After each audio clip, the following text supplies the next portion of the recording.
Draft week is here, and this will be my final mock draft before everything goes down.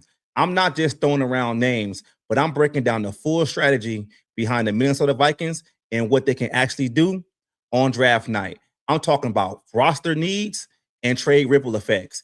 And you know how we get down on this channel. I will do a deep dive on how I feel Kevin O'Connell's influence will affect this year's draft. And yeah, at the end of the video, I will be giving y'all my final 7-round mock draft. So stay locked in and let's get into it.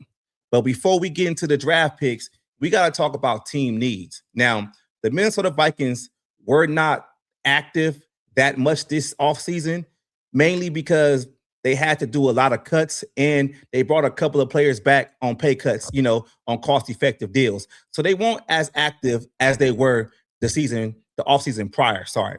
So the Vikings, I would say, are leaning into this draft to kind of right the ship, because we can talk, long in the tooth about what happened with Kwesi for the past 4 years. That's kind of behind us. So let's just get into these team needs. All right, look, I feel the Vikings do need to get some kind of youth and emergence on this roster. Like, y'all know, I complain a lot about the Vikings not having, developing players on this roster outside of Jordan Addison and Dallas Turner and a couple of other guys, right? But if we look at the team as a whole, there's certain needs on this roster, especially on the defensive side of the ball. They only really have 3 corners right now. They only really have 1 safety, in my opinion, because I don't look at Jay Ward and Theo Jackson as safeties that should be starting in this league. They're basically depth pieces.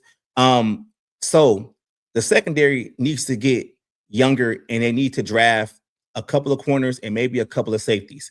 Now, that's a huge need. Center is a huge need also. I'm not comfortable with Blake Brandel becoming the center, for all 17 games and the bona fide starter. So center is a need. Also, you have to throw in the situation of a number 3 wide receiver on this roster. I know that's not in the hierarchy of priorities for this team, but it's also a need too. So if you actually break it down, there's a lot of holes on this roster. There's safety, cornerback, need to get younger at linebacker. You really don't know what's happening with Jonathan Greenard, so you might need to draft the edge rusher, in this year's draft. And then you have on the offense side of the ball, you need a center and you need some rotational pieces, from tight end to wide receiver. So with all that being said, the Minnesota Vikings can go in a different multiple of ways this draft to kind of see how they can fill their roster out, because they didn't really be a lot active in this year's offseason. And I get it. You fired the general manager. In my opinion, what the Vikings are doing is basically they're riding the ship, getting everything stat quo. So if they hire somebody on the outside, that person won't have to come in here and actually, do a lot of work. They can kind of come in here and, all right, see how things are, develop some scouts, bring some people in, and it won't be like, oh, you're coming to a team that you have to deal with the salary cap. Oh, you're coming to a team where we got Asian players. Like it would be a clusterfuck. They have to make this general manager job attractive to other players or other teams, basically. Sorry about that. So that's the draft needs. I mean, I didn't want to talk about that, too long because we talked about it before. But let's get into my top 5 draft targets in this draft. All right. Here are my top 5 draft targets in this year's draft for the Minnesota Vikings. Jadarian Price, running back from Notre Dame.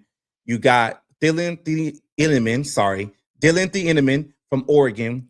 Travion Stukes from Arizona. He can also play corner and safety. You got Markel Bell, a huge tackle from Miami. And you got Logan Jones, center from Iowa.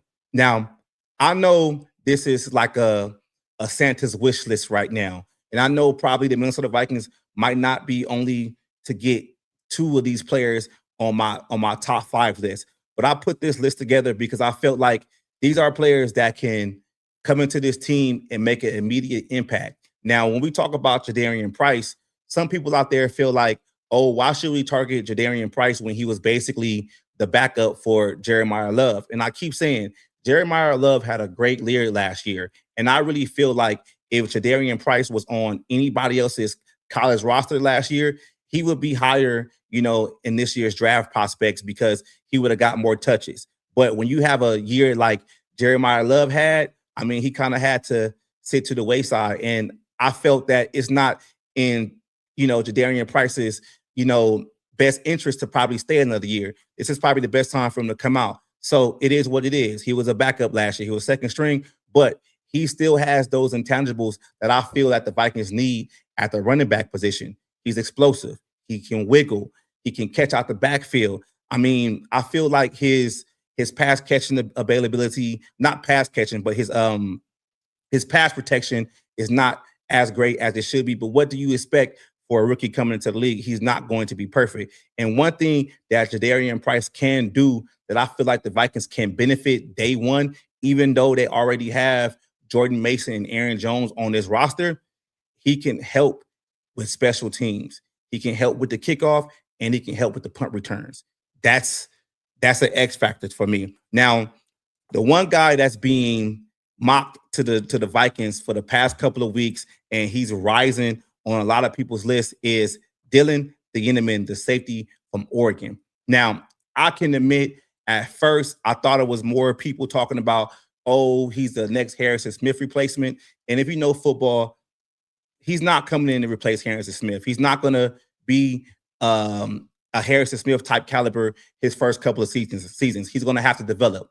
But when I looked at a lot of his tape and I start, diving more into, Dylan Thieneman, I started to see that he could actually play in this league. And even though, he has some issues with his tackling, his speed, him being a smart football player, coming from Penn State and going to Oregon and playing in two different defenses, that kind of put him over the top for me. And I feel like if he's at 18, I think the Minnesota Vikings should pull the trigger on him and he could be a mainstay, for the Minnesota Vikings. And that's no slight against Emmanuel McNeil-Warren, but I think McNeil-Warren is kind of more of the same type of safety like Josh Metellus. And I feel like it's not best to have two of those type players on a roster as of right now. You feel me? So another guy, from the defensive back room will be Trayden Stukes. Now, Trayden Stukes is not high on a lot of people's, draft board, but I'm hearing he can play corner and he can play safety. And it reminds me a lot of Cam Bynum when he came to the league, from SC. He was drafted as a corner, but then he converted to safety. And y'all know the rest is history. He was great for us, and he signed a huge contract with the Indianapolis Colts last offseason. I mean, shots out to Cam Bynum. So, but here's a guy that not a lot of people talk about because we get so wrapped up into the safeties and the corners and stuff like that. Tackle from the Miami Hurricanes, Markel Bell. And this dude is a house, bro. Like, he's like 6'9", man. 6'9", over 300-something pounds. Man, offensive tackle. Now, I know tackle feels like it's not a need as of right now, but you have to have insurance. We don't know what the foreseeable future is going to be for Christian Darrisaw and Brian O'Neill. I would have thought personally that Brian O'Neill would have already signed his extension to stay with the Minnesota Vikings, but as of right now, he hasn't signed it, and he's on his last year of his contract. Now, Darrisaw has been dealing with issues injury-wise his whole career. Like, we can always keep saying that Christian Darrisaw is one of the best offensive tackles in the league, but we've never seen him play a full season. And that's starting to get really concerning, especially at this last injury where he couldn't really finish games this year. So if you draft a tackle in maybe the third or fourth round to kind of be your swing tackle that's kind of young, who knows what happens with Brian O'Neill and Christian Darrisaw. You can also, plug him at either spot. I think that's an insurance, draft piece right now. And the last guy we talk about, on my top 5 list is center Logan Jones from Iowa. All right, I'm going to let y'all know right now, I am not comfortable with giving Blake Brandel the center job off top. I think Blake Brandel on this team is better suited as the sixth offensive lineman that can come in and play any position if needed. I think the Vikings should go out there and draft a real center that's been playing center for his whole collegiate career. I don't think they should be continuing to try to throw out Blake Brandel, for center and starting position, even though I think it is beneficial that they bring Logan Jones or a couple of other centers that they could possibly draft and make it a competition. But nah, just draft one, please. Just draft one. So them are my top 5 guys for the Minnesota Vikings going to the draft. So let's keep it moving, y'all. Now, let's talk about Kevin O'Connell's influence, right? Now, we're not going to go into depth about what happened with Kwesi, who made the decisions, who did this, who did that. And just like I said earlier, that kind of stuff is kind of behind us. So with this year's draft of being, Rob Brzezinski as the interim GM, I'm wondering what kind of influence Kevin O'Connell is going to have on this year's draft. Or is Rob just going to be able to listen to the coaches, get their input, and then make his own decision? Because I feel like this draft is extremely important, not just for the Minnesota Vikings front office, but it's also important for Kevin O'Connell. Because I stated it before, I'm not a big Kevin O'Connell guy. I do believe Kevin O'Connell can be a good coach in this league. But as of right now, Kevin O'Connell is in a fork in the road in his career right now. He's already been coaching this team for 4 years, and he's going to his 5th year. We made the playoffs every other season, and we have no playoff wins. And I feel like this draft is extremely important because there's multiple holes on this roster. And I feel since Kevin O'Connell is a quote-unquote offensive guy, and if he's the person with so much influence in this draft room, this draft cannot lean one way. You get what I'm saying? It has to be one of these drafts that's where it's kind of balanced throughout. Like Rob Brzezinski, get your input from the scouts, get your input from the coaches, get your input, so you can develop a roster that can be beneficial to the Minnesota Vikings for years to come. This isn't about trying to go out there and get the next superstar, because this is not this draft, especially where we're drafting. You have to go out there and you have to fill your holes on your roster. Even if you go out there and you draft a guy BPA that's best player available, even if that guy, like I said with Markel Bell, if he a guy that's a backup for a year or 2 or whatever, at least you already solidified that person on your roster. But to get back to Kevin O'Connell's influence, man, I just can't wait to Thursday, because a lot of questions are going to be answered. A lot of speculation that we had throughout this whole offseason, especially after Kwesi Adolfo-Mensah got fired, of who's actually making decisions for this team. We're going to get some kind of input on what's really going on with the Minnesota Vikings once this draft starts. And I mean, like, damn, like, I can't wait, because I got so many questions, about this shit. So, man, let's keep it moving, though. All right, y'all. So one topic we have to get on too is, the Vikings, strategy and elevation process, right? So this is what I mean by that. Like what's their strategy going forward? Like, are they going to just target best player available? Are they just going to say, hey, we need a safety, we got to fill this need. Hey, we need a corner, we got to fill this need. Or we need a center, we got to fill this need. Like what's the strategy and what's the philosophy? And just like I said in the last segment, that we have a lot of questions with this team, going forward, and some questions will be answered. And I'm not even sure, like, what the evaluation process or, all this stuff really, is right now, because it's like we really don't know. But I can just give you some kind of idea of the strategy that I think they do have. I think the strategy right now is fill the roster with players that can come in and compete and play, especially the players that you draft within the top 100. You feel me? Like, this is the first time the Vikings will have multiple picks in the top 100 in the past 4 seasons. So they got to figure this out and get this shit right. And I just feel like there has to be one person with one vision making these decisions. They can't get to the point to where they have to do everything and have to communicate this and communicate that. And then, hey, Kevin O'Connell, you got an offensive player this round, you know, Brian Flores, you can get somebody on defense this go around. Like it can't be like that. They gotta get together and figure out how to have an adequate strategy for this draft. So I'm gonna pause this right now, y'all, and I'm gonna get right back into it. But hold on. All right, sorry about that, y'all. I had to take care of something real quick, but we back. So that's just how I feel about the draft strategy. So let's get into the nitty gritty of what happened over this weekend, man. Let's talk about the Dexter Lawrence trade breakdown. Oh my God. I did not see this happening.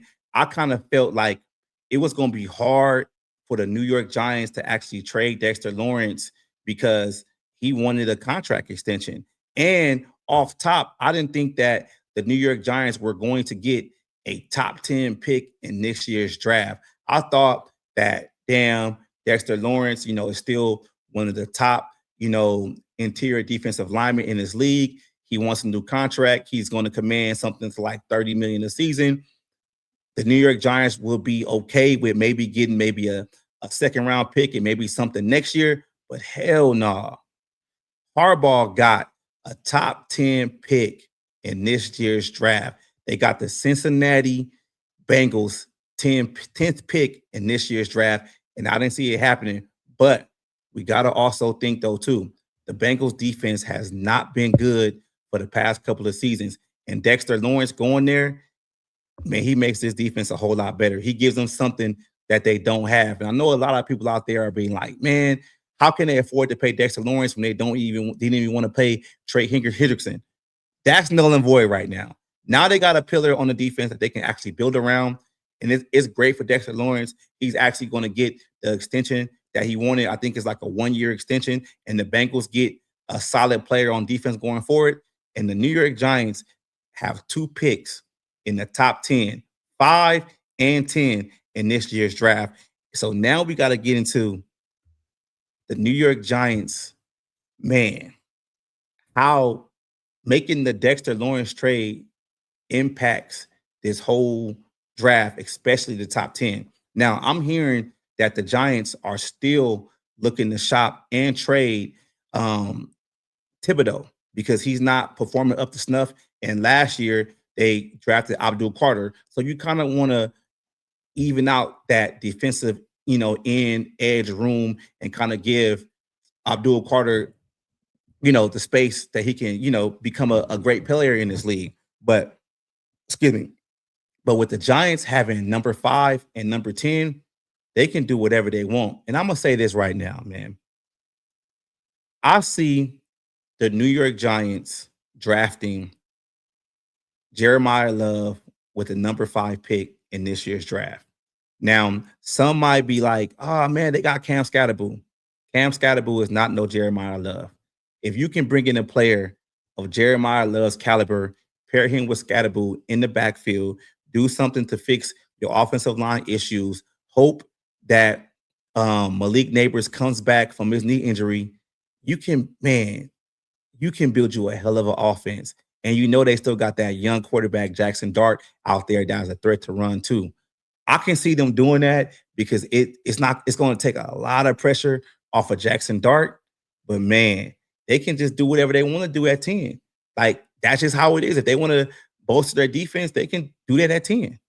But I do think that the New York Giants are going to draft Jeremiah Love with the number 5 pick. So now since we're talking about trades and shit like that, man, we got to get into the Jonathan Greenard trade scenarios. Now, it's been really quiet on the Jonathan Greenard front for the past couple of weeks.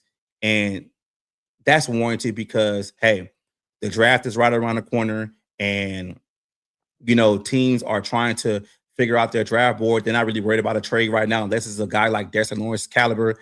I still see the Vikings trading Jonathan Greenard during this draft weekend.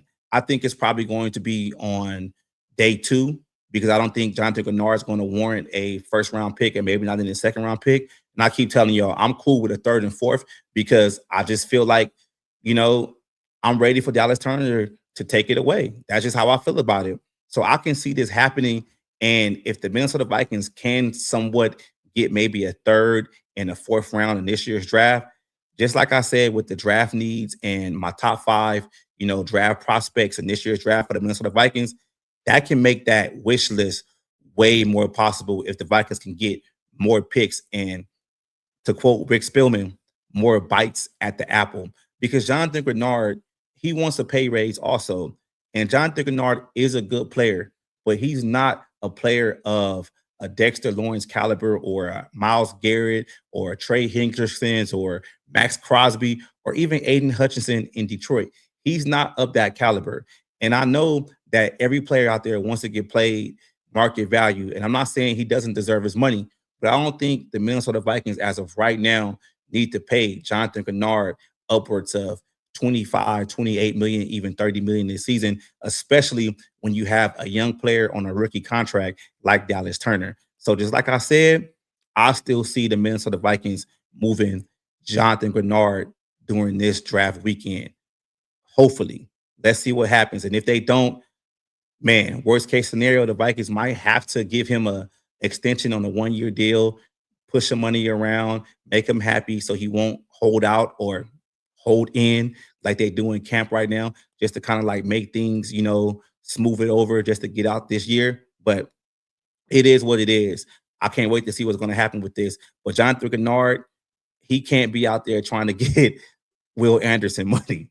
I'm just being real with you. If that's the case, he won't Will Anderson money. I think the Vikings should just play it out, let him play his contract out, let him walk. Even if they don't get nothing, for him via trade, whatever, they can't afford to take that cap hit for a player like Jonathan Greenard, who's a difference maker, but he's not the higher echelon difference maker. Now, let's get into the nitty-gritty of why a lot of people here, and I'm probably going to cut this video and basically have it to where the draft is going to be its own video outside of this one and cut up some segments so y'all can kind of get close to the topics that y'all want to, talk about. So let's get into it. My final 7-round mock draft for the Minnesota Vikings. Let's do it, y'all. All right. Let me change these screens real quick, y'all. I got to get this right. Get this right so I can get this mock. Mock season is over, man. Y'all know that? Mock season will be over. I think the last mock drafts we're going to probably see is going to be on Wednesday, but mock draft season is officially over. All right, y'all. So, peep game. We're going to be the Minnesota Vikings right here. We're not going to change none of this down there. We're going to keep that the same. We're going to do 7 rounds. We're going to use PFF's biggest board. And I'm not going to trade Jonathan Greenard right now. I'm not going to do it. We don't know what's going to happen. Shit. You know what? Let's trade Jonathan Greenard beginning of the draft. Let's do that again. Let's do that again. Now, a lot of teams that I trade Jonathan Greenard to is always the Tennessee Titans, the New England Patriots, teams that need edge rushers, basically, excuse me. So let's do this. Let me see who I want to trade Jonathan Greenard to this time, man. Let's mess around and do the Patriots, man. Let's do the Patriots. All right. New England Patriots. So 63.95. Look, off top, I'm not asking for much. I'm a type of player, not a player. I'm a type of person that when I'm doing trades, I don't necessarily try to like hose the team and get all this value when this shit is a simulation and it's not necessarily realistic. So how I look at it is like this. Give me the 95 and the 131 off top. And I would do a pick swap. Let's do a pick swap of the 244 and bring that down to the 212. That's what we're going to do. Let's see if we can offer that trade. They took it. So we good. So let's start the draft. Boom, boom, boom, boom, boom. Man, one thing I am noticing about like PFF, they've already updated the New York Giants pick. So look, Giants I told y'all, they know what's up. They know what's up. See, the New York Giants took Jeremiah Love, number 5, right? And then they came right back down and took Caleb Downs. I think they're gonna do that shit on Thursday. Watch. I think they're gonna do that shit on Thursday, man. I really do. But let's see where Thiedemann went number 9. So now he's higher on people's boards and he's getting drafted way higher. He's not even being drafted at 18 anymore. And Jamal McCoy goes to the Detroit Lions.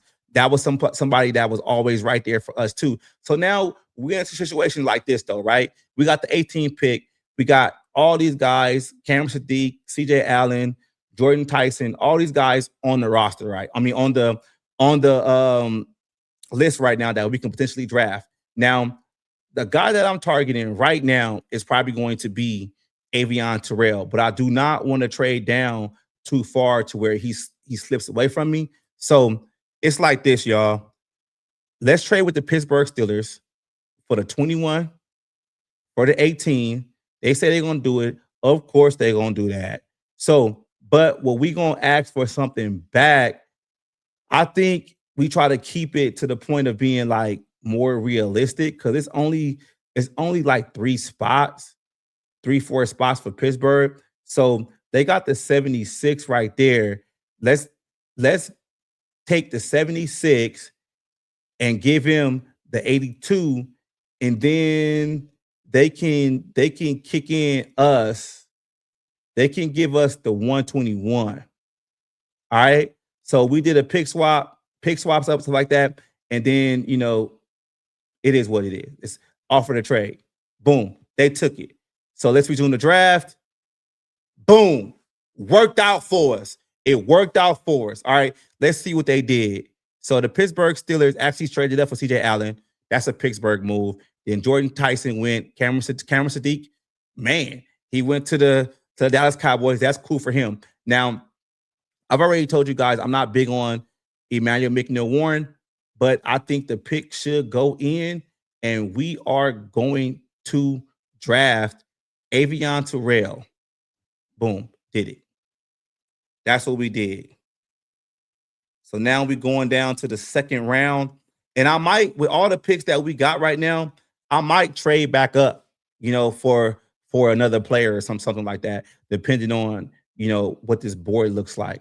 All right, so these are the players that are available right now: edge rusher, guard, wide receiver, tight end. Man, we got another corner, Keontae Scott. So let me see what the defensive tackles look like. See if they came off the board just yet. No, Dominic Orange is still there. They say he's projected 72. Caleb Proctor is still there. All right, let me see what the linebackers look like, because I do want to get something on defense. That's going to help a lot out. Okay, we got Jake Galladay. So, all right, look, this is what we're going to do. We're going to try something tricky right here, all right? What we're going to do is this. We are going to draft Jadarian Price with the 49th pick, and I'm going to pause the draft, and I'm going to make another trade with maybe the Philadelphia Eagles for the 54. All right. So that's what we're going to do. That's what we're going to do right now. Because I got to get my guy. And I got to pause. I got to put this on slow so I can be able to pause the draft. All right. Jadarian Price. Done. All right. Let's pause the draft. And let's see. We ain't trading with Green Bay. Let's trade with Philly. Let's give them the 95. They said nope. And they don't want to deal with that. So let's give them the 76. They said nope, they ain't doing that. Nah. Okay, we got some hay right there. Let's give a third for next year. Let me see if we can give him a second for next year. Let's give him a third for next year. All right, we're gonna give him a third for next year, and we're gonna give him that 235. So we're gonna trade it to the 54. Offer the trade. They took it. Resume the draft. Boom. Boom. All right, we did it, y'all. We did it. And I know this is a little bit different from how I was picking before, but let's look at Jake Galladay, right? Jake Galladay, I think he already came in for a visit with the Minnesota Vikings, those 30 visits or whatever that they have. 6'4", 240, redshirt senior. Man, this guy can play. Look at the stats. Boom, boom, boom. There we go. Let's go ahead and let's get Jake Galladay.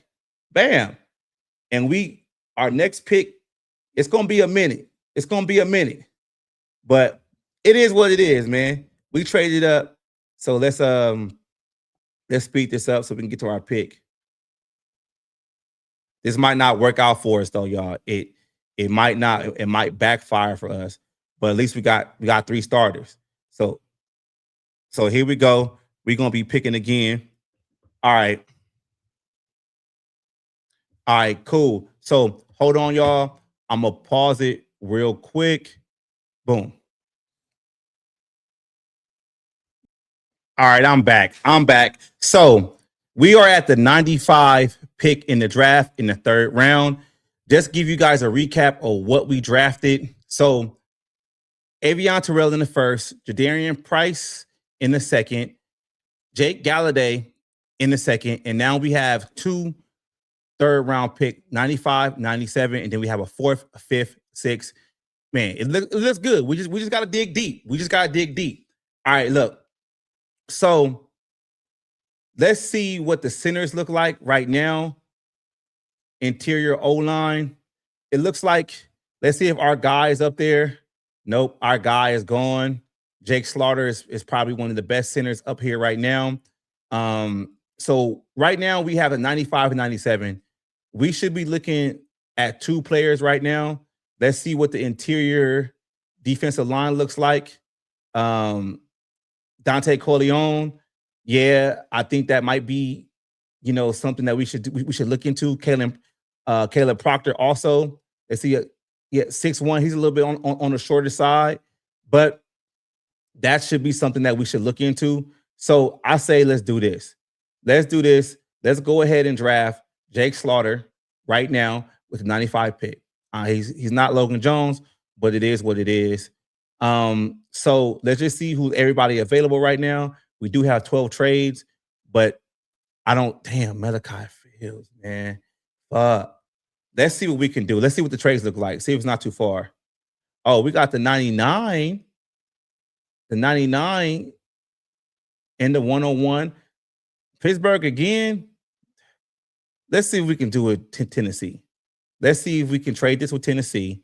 They can take the 101, get the 97, and let's see if we can get some value back because they run out of picks, man.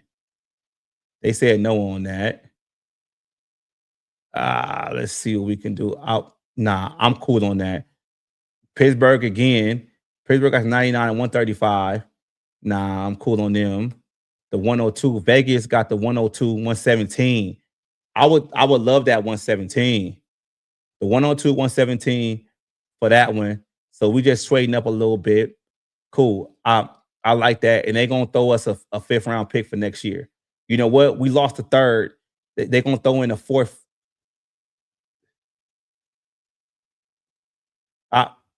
They're going to throw in a 5th for next year. Offer the trade. Boom. Let's just hope we can get our guys right here. All right. Damn, Malachi Fields went. Yeah, but we traded up a little bit. It's all good. Markel Bell's right here too. Ooh-wee. But we do got the 117. So we was looking at Malachi. You know what? Let's do this. I'm taking Markel Bell right here. So we taking Markel Bell. And let's see. Oh, Caleb Proctor fell to us right there. He fell to us right there. Let's do it. Let's do it. Boom. Caleb Proctor at the 117. So our next pick is the 131. All right, 131. Let's see what tight ends we can get into right now. I ain't really worried about the grade. The grade is gonna be what it is. That Utah tight end. Is that the dude that's like super tall, like 6'7"? No, that's not him. That's not him. Yeah, I think it's this dude right here that's like 6'7". Yeah, we can target him later. That's what we targeted my last couple of mock drafts with everybody else. So this is how the draft looking out. Avion Terrell, Jadarian Price, Jake Galladay, Jake Slaughter, Markel Bell, and Caleb Proctor. So we got about 5 more picks left in this year's draft. So let's see what we're gonna do at the 131. Carson Beck. No, I think we could take, the North Carolina State tight end. I mean, it won't hurt. Like it really won't hurt. Let's just take him. Let's just take him, see what happens, and see what else the board's gonna fall to us. Because now we got 4 more picks left. Next one is like the 163. 163 that's available. All right. No quarterbacks right now. Let's look and see. Let's look and see. Let's look at interior O line. Any guards? Nah, they're not. They're not ready to come off the board. Man, you got Pat Coogan down there at the 188. Man, that might be interesting. Let's see what the running backs look like. Yeah, no, the running backs. I mean, we do got the fullback, but he's not really a fullback. Let's see what the wide receiver. If the other wide receiver from SC is still down there, he probably gone too. Yeah, it's slim pickings right now. But you never know, man. You never know. Like some of these guys can come out here and actually, hit the ground running. So let's see what the board is predicting. At the top of the draft right now. Got Caleb Douglas. Let's from Texas Tech. Let's go with Caleb Douglas, man. Let's get this draft overridden and get the kids to bed and go home. That's why at the end of the draft, man, it gets hard, man, because a lot of the players that you fall in love with, like they come off the board quick, and you got to kind of figure it out. All right. So the 196. Let's see what that other tight end is still there. Oh, we did draft. We drafted a tight end already. No, we did draft a tight end already. We're not gonna draft another one. Um, we got the fullback, a guard, Jaden Roberts. Let's see how big he is. Let's see what his measurables are. I mean, he was solid. He was solid. He was solid. You can't go wrong with a guard from the SEC. You you can't. You can't go wrong, man. You can't go wrong. All right, so we got the 212. Hey, he right there. We might as well take Eli Heidenreich. We might as well. He's right there. Take a flyer. And y'all know what I do on the last pick of this draft, man. If the quarterback is there, the one that I like, and I know we got 4 quarterbacks already on this roster, but hey, I say we do it. Taylor Green, see what happens. He can be a practice squad guy, or he can develop. You never know. So let's see what happens. Let's go with Taylor Green. And that's our draft. That's our draft right now. Is it simulating everything out right now? I'm really interested to see how I did on this mock draft. This is my final one. I actually did something kind of different, with trading down, then trading back up to get a player that I feel can come in here and actually start this year. So let's see what the grade is first. Man, we got to be. We got to be. We got to be. So let's just talk it out real quick. So we made a trade with the Pittsburgh Steelers. We traded the 18 and 82, and we got back the 21, 78, and the 121. And our first pick at 21, we took Avion Terrell, corner from Clemson. Then our second pick at 49 in the second round, we took running back Jadarian Price from Notre Dame. Then we did another trade. Well, we did another trade where we traded away the 76 to 235, a pick in 2027, uh, round 3 and round 4, you know, for the 54 to trade up, and we took Jake Galladay. They gave us a C on that. They didn't really like that. It is what it is. So then this is the Jonathan Greenard trade, whatever, where we took a 95 to 131 and 212. That's what we got. We got an A with Jake Slaughter. That's what's up. A straight up A. Then we got another trade where we traded down a couple of spots with the Las Vegas Raiders. We traded 97 and the 121 for the 102, 117, and we got a fifth back, to kind of like help out this trade right here. It is what it is. We took Markel Bell, and then we came back with interior D line Caleb Proctor from Eastern Louisiana. Then we took tight end Justin Jolly from North Carolina State. Came back and took Caleb Douglas, wide receiver from Texas Tech. Took a guard. We took a guard, Jaden Roberts from Alabama.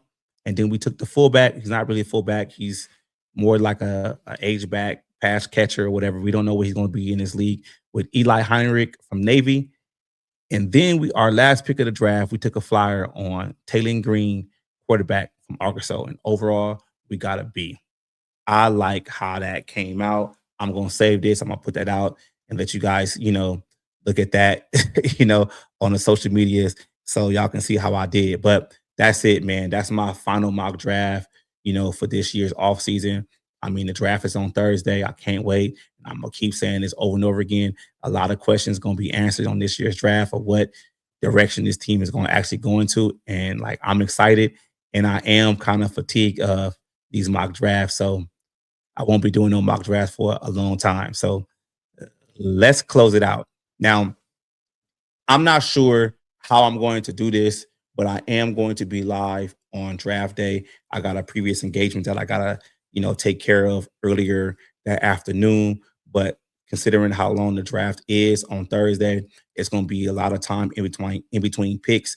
And I'm going to be live streaming, my version of what's going on with the draft. And I will be pausing the screen and jumping in on other people's, live, and to give my input, with them or whatever. It's going to be a fun day, especially for the content creators. So thank you guys for watching me and supporting the channel.